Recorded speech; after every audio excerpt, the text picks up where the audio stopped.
একজন অবিশ্বাস্যের বিশ্বাস। আমি রুমে ঢুকেই দেখি সাজিদ কম্পিউটারের সামনে উবু হয়ে বসে আছে, খটাখট কি যেন টাইপ করছে। আমি জগ থেকে পানি ঢালতে লাগলাম, প্রচণ্ড রকমের তৃষ্ণায় বুক ফেটে যাবার জোগাড়। সাজিদ কম্পিউটার থেকে দৃষ্টি সরিয়ে আমার দিকে তাকিয়ে বলল, কী রে, কিছু হইল? আমি হতাশ গলায় বললাম, না। তার মানে তোকে 1 বছর ড্রপ দিতেই হবে? সাজিদ জিজ্ঞাসা করলো। আমি বললাম, কি আর করার, আল্লাহ যা করেন ভালোর জন্যই করেন। সাজিদ বলল, তোদের এই একই দোষ, বুঝলি? দেখছিস পুরো অ্যাটেন্ডেন্সের জন্য 1 বছর ড্রপ খাওয়াচ্ছে, তার মধ্যেও বলছিস আল্লাহ যা করে ভালোর জন্যই করে। ভাই, এখানে কোন ভালোটা তুই পাইলি বলতো? সাজিদ সম্পর্কে কিছু বলে নেওয়া দরকার। আমি আর সাজিদ রুমমেট। সে ঢাকা বিশ্ববিদ্যালয়ে মাইক্রোবায়োলজিতে পড়ে। প্রথম জীবনে সে খুব ধার্মিক ছিল, নামাজ কালাম করত। বিশ্ববিদ্যালয়ে এসে কিভাবে যেন অ্যাগনস্টিক হয়ে পড়ে। আস্তে আস্তে স্রষ্টার উপর থেকে বিশ্বাস হারিয়ে ফেলে। এখন পুরোপুরি নাস্তিক হয়ে গেছে। ধর্মকে সে এখন আবর্জনা জ্ঞান করে। তার মতে পৃথিবীতে ধর্ম এনেছে মানুষ, আর ঈশ্বর ধারণাটি এইরকম স্বার্থন্বেষী কোনো মহলের মস্তিষ্ক প্রসূত। সাজিদের সাথে এই মুহূর্তে তর্কে জড়াবার কোনো ইচ্ছা আমার নেই, কিন্তু তাকে একদম ইগনোর করেও যাওয়া যায় না। আমি বললাম, আমার সাথে তো এর থেকেও খারাপ কিছু হতে পারতো, ঠিক না? আরে, খারাপ হবার আর কিছু বাকি আছে কি? হয়তো, যেমন ওরকমও তো হতে পারতো। ধর, আমি সারা বছর একদমই পড়াশোনা করলাম না, পরীক্ষায় ফেল মারলাম। এখন ফেল করলে আমার 1 বছর ড্রপ যেত। হয়তো ফেলের অপমানটা আমি মেনে নিতে পারতাম না, আত্মহত্যা করে বসতাম। সাজিদ হাহা করে হাসা শুরু করলো, বলল, কি বিদঘুটে বিশ্বাস নিয়ে চলিস রে ভাই। এই বলে সে আবার হাসা শুরু করলো, বিদ্রুপাত্মক হাসি। রাতে সাজিদ আমার সাথে আরও 1 দফা তর্ক করলো। সে বলল, আচ্ছা, তোরা যে স্রষ্টায় বিশ্বাস করিস, কিসের ভিত্তিতে? আমি বললাম, বিশ্বাস 2 ধরনের। একটি হলো প্রমাণের ভিত্তিতে বিশ্বাস, অনেকটা শর্তারোপে বিশ্বাস বলা যায়। অন্যটা হলো প্রমাণ ছাড়াই বিশ্বাস। সাজিদ হাসলো। সে বলল, দ্বিতীয় ক্যাটাগরিকে সোজা ভাষায় অন্ধবিশ্বাস বলে। বুঝলি রে আবুল? আমি তার কথায় কান দিলাম না, বলে যেতে লাগলাম, প্রমাণের ভিত্তিতে যে বিশ্বাস, সেটা মূলত বিশ্বাসের মধ্যে পড়ে না, পড়লেও আবার খুবই টেম্পোরারি। এই বিশ্বাস এতটাই দুর্বল যে এটা হঠাৎ পাল্টায়। সাজিদ এবার নড়ে চড়ে বসলো। সে বলল, কীরকম? আমি বললাম, এই যেমন ধর, সূর্য আর পৃথিবীকে নিয়েই মানুষের আদিম একটি কৌতূহল রয়েছে। আমরা আদিমকাল থেকেই এদের নিয়ে জানতে চেয়েছি, ঠিক না? ঠিক। আমাদের কৌতূহল মেটাতে বিজ্ঞান আপ্রাণ চেষ্টা করে যাচ্ছে, ঠিক? সেও বলল, হ্যাঁ। আমরা একাট্টা ছিলাম। আমরা নির্ভুলভাবে জানতে চাইতাম যে সূর্য আর পৃথিবীর রহস্যটা আসলে কি। সেই সুবাদে পৃথিবীর জ্ঞানীরা নানা সময়ে নানা তত্ত্ব আমাদের সামনে এনেছে। পৃথিবী আর সূর্য নিয়ে প্রথম ধারণা দিয়েছিলেন গ্রিক জ্যোতির্বিদ টলেমি। টলেমি কি বলেছিল সেটা নিশ্চয়ই তুই জানিস। সাজিদ বলল, হ্যাঁ। সে বলেছিল সূর্য পৃথিবীর চারদিকে ঘুরে। একদম তাই। কিন্তু বিজ্ঞান কি আজও টলেমির থিওরিতে বসে আছে? নেই। কিন্তু কি জানিস, এই টলেমির থিওরিটা বিজ্ঞান মহলে টিকেছিল পুরো 250 বছর। ভাবতে পারিস, 250 বছর পৃথিবীতে মানুষ, যাদের মধ্যে আবারও বড় বড় বিজ্ঞানী, ডাক্তার, ইঞ্জিনিয়ারও ছিল, তারাও বিশ্বাস করতো যে সূর্য পৃথিবীর চারপাশে ঘুরে। এই 250 বছর তাদের মধ্যে যারা মারা গেছে, তারা এই বিশ্বাস নিয়েই মারা গেছে যে সূর্য পৃথিবীর চারদিকে ঘুরে। সাজিদ সিগারেট ধরালো। সিগারেটের ধোঁয়া ছাড়তে ছাড়তে বলল, তাতে কি? তখন তো আর টেলিস্কোপ ছিল না, তাই মতবাদে ভুল দিয়েছে আর কি। পরে নিকোলাস কোপারনিকাস এসে তার থিওরিকে ভুল প্রমাণ করলো না? হ্যাঁ, কিন্তু কোপারনিকাসও একটি মস্ত বড় ভুল করে গেছেন। সাজিদ প্রশ্ন করল, কীরকম? অদ্ভুত, এটা তো তোর জানার কথা। যদিও কোপারনিকাস টেলিমির থিওরির বিপরীত থিওরি দিয়েই প্রমাণ করে দেখিয়েছে যে সূর্য পৃথিবীর চারপাশে নয়, বরং পৃথিবী সূর্যের চারপাশে ঘোরে। কিন্তু তিনি এক জায়গায় ভুল করেন, এবং সেই ভুলটাও বিজ্ঞান জগতের বীর দর্পে টিকেছিল গোটা 50 বছর। কোন ভুল? উনি বলেছিলেন পৃথিবী সূর্যকে কেন্দ্র করে ঘুরে, কিন্তু সূর্য ঘুরে না, সূর্য স্থির। কিন্তু আজকের বিজ্ঞান বলে না, সূর্য স্থির নয়, সূর্য নিজের কক্ষপথে অবিরাম ঘুরছে। সাজিদ বলল, সেটা ঠিক বলছিস, কিন্তু বিজ্ঞানের এটাই নিয়ম যে প্রতিনিয়ত পরিবর্তিত হবে, এখানে শেষ বা ফাইনাল বলে কিছু নেই। একদম তাই, আমিও জানি বিজ্ঞানের শেষ বা ফাইনাল বলে কিছুই নেই। একটি বৈজ্ঞানিক থিওরি 2 সেকেন্ডও টিকে না, আবার আর 200 বছরও টিকে যায়। তাই প্রমাণ বা দলিল দিয়ে যা বিশ্বাস করা হয় তাকে আমি বিশ্বাস বলি না, এটাকে আমরা বড়জোর চুক্তি বলতে পারি। চুক্তিটা এরকম, তোমায় ততক্ষণ বিশ্বাস করব যতক্ষণ তোমার চেয়ে অথেন্টিক কিছু আমার সামনে না আসছে। সাজিদ আবার নড়ে চড়ে বসলো। এবার সে কিছুটা একমত হয়েছে বলে মনে হচ্ছে।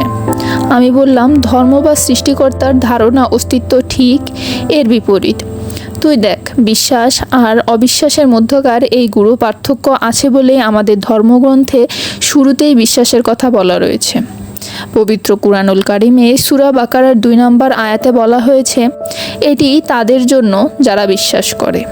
যদি বিজ্ঞানের শেষ বা ফাইনাল কিছু থাকতো তাহলে হয়তো ধর্মগ্রন্থের শুরুতেই বিশ্বাসের বদলে বিজ্ঞানের কথাই বলা হতো। এটা তাদের জন্যই যারা বিজ্ঞান মনস্ক। কিন্তু যে বিজ্ঞান নিজেই সদা পরিবর্তনশীল, যে বিজ্ঞান নিজের উপর নিজেরই বিশ্বাস নেই, তাকে কিভাবে অন্যরা বিশ্বাস করবে? সাজিদ বলল, কিন্তু যাকে দেখি না, যার পক্ষে কোনো প্রমাণ নেই, তাকে কি করে আমরা বিশ্বাস করতে পারি? সৃষ্টিকর্তাকে কি তাহলে বিজ্ঞান দিয়ে যাচ করতে হবে? বিজ্ঞানের সীমাবদ্ধতা নেই নাকি থাকতে নেই? আমি বললাম, বিজ্ঞানের আবার সীমাবদ্ধতা কি? হ্যাঁ, আজকে বিজ্ঞান হয়তো কিছু একটা আমাদের জানাতে পারছে না, তার মানে এই নয় যে ইন ফিউচারে বিজ্ঞান সেটা কখনোই পারবে না। আমি হা হা করে হাসলাম। সাজিদ আমার দিকে বাঁকা চোখে তাকিয়ে বলল, হাসছিস কেন এইভাবে? তোর কথা শুনে আমি হাসার কথা বলেছি? অবশ্যই।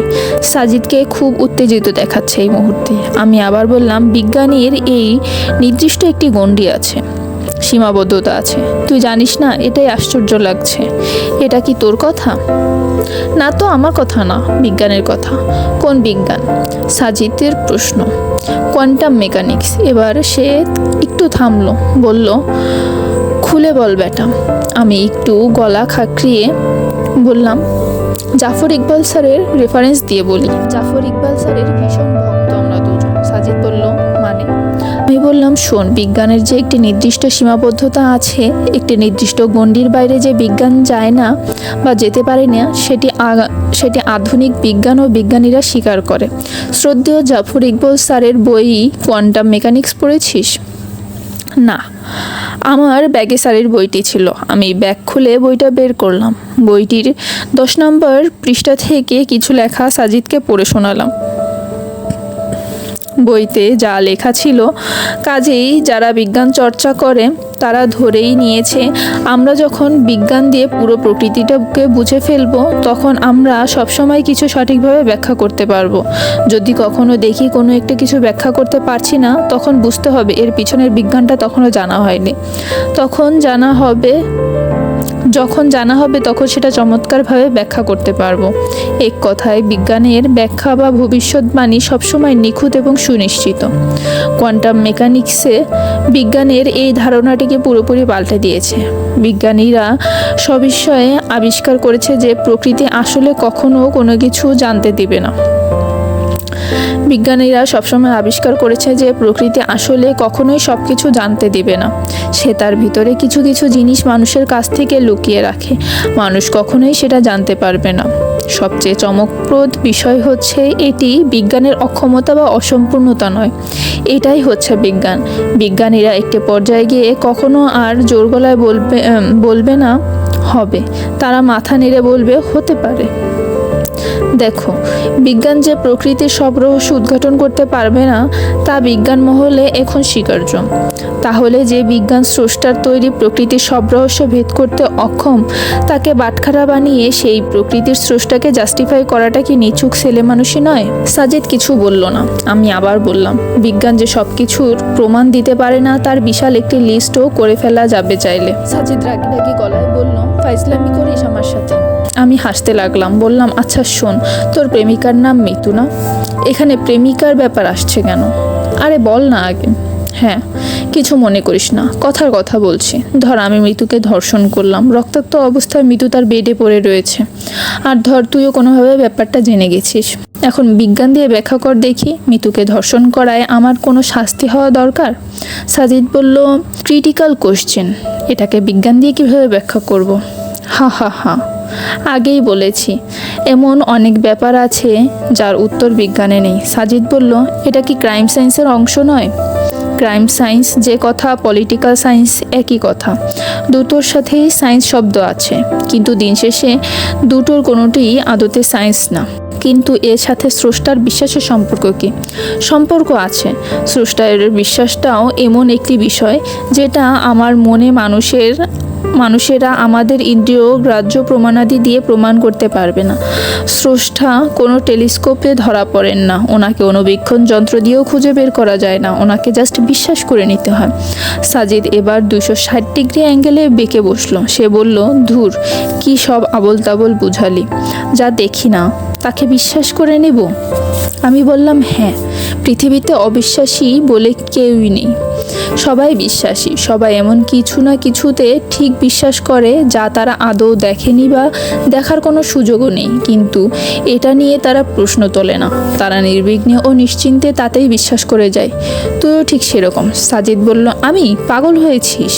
আমি না দেখে কিছুতেই বিশ্বাস করি না, ভবিষ্যতে কখনো করবও না। তুই এখন না দেখে অনেক কিছু বিশ্বাস করছিস এবং এটা নিয়ে তোর মধ্যে কোনোদিন কোনো প্রশ্নও জাগেনি। আজকে এই আলোচনা না করলে হয়তো জাগতও না। সে আমার দিকে কৌতূহলী তাকিয়ে রইল। আমি বললাম, জানতে চাস? বলল, হুম। আবার বলছি, কিছু মনে করিস না, যুক্তির খাতিরে বলছি। ঠিক আছে, বল। আচ্ছা, তোর বাবা মার মিলনেই যে তোর জন্ম হয়েছে সেটা তুই কখনো দেখেছিলি? বা এই মুহূর্তে কোনো এভিডেন্স আছে তোর কাছে? হতে পারে তোর মা তোর বাবা ছাড়া অন্য কারোর সঙ্গে দৈহিক সম্পর্ক করেছে তোর জন্মের আগে। হতে পারে তুই ওই ব্যক্তির জৈব প্রক্রিয়ার ফল। তুই এটা দেখিসনি, কিন্তু কোনো দিন কি তোর মাকে এটা নিয়ে প্রশ্ন করেছিলি? নিশ্চয়ই করিসনি। সে ছোটোবেলা থেকে যাকে বাবা হিসেবে দেখে আসছিস এখন তাকেই বাবা বলে ডাকছিস, যাকে ভাই হিসেবে জেনে আসছিস তাকেই ভাই হিসেবে ডাকছিস, বোনকে বোন বলছিস। তুই না দেখে এসব বিশ্বাস করিস না? কোনো দিন জানতে চেয়েছিস এখন যাকে বাবা ডাকছিস তুই আসলেই তার ঔরসজাত সন্তান কিনা? জানতে চাসনি, বিশ্বাস করে গেছিস, এখন করছিস, এখনও করছিস, ভবিষ্যতেও করবি। স্রষ্টার অস্তিত্বে বিশ্বাসটাও ঠিক এমনই রে দোস্ত। এটাকে প্রশ্ন করা যায় না, সন্দেহ করা যায় না, এটাকে হৃদয়ের গভীরে ধারণ করতে হয়। এটার নামই বিশ্বাস। সাজিদ উঠে বাইরে চলে গেল। ভাবলাম সে আমার কথায় কষ্ট পেয়েছে হয়তো।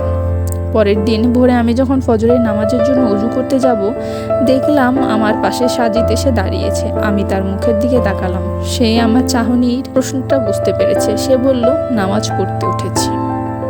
তো এখানেই শেষ প্রথম পর্ব, যেটা হচ্ছে একজন অবিশ্বাসীর বিশ্বাস। এখানে মূলত সাজিদ বিশ্বাস করতো না ইসলামে বা আমাদের ধর্মে, কিন্তু এখানে যুক্তিখণ্ডন দ্বারা সে তার বিশ্বাস পুনরায় আবার ইসলামের দিকে নিয়ে এসেছে।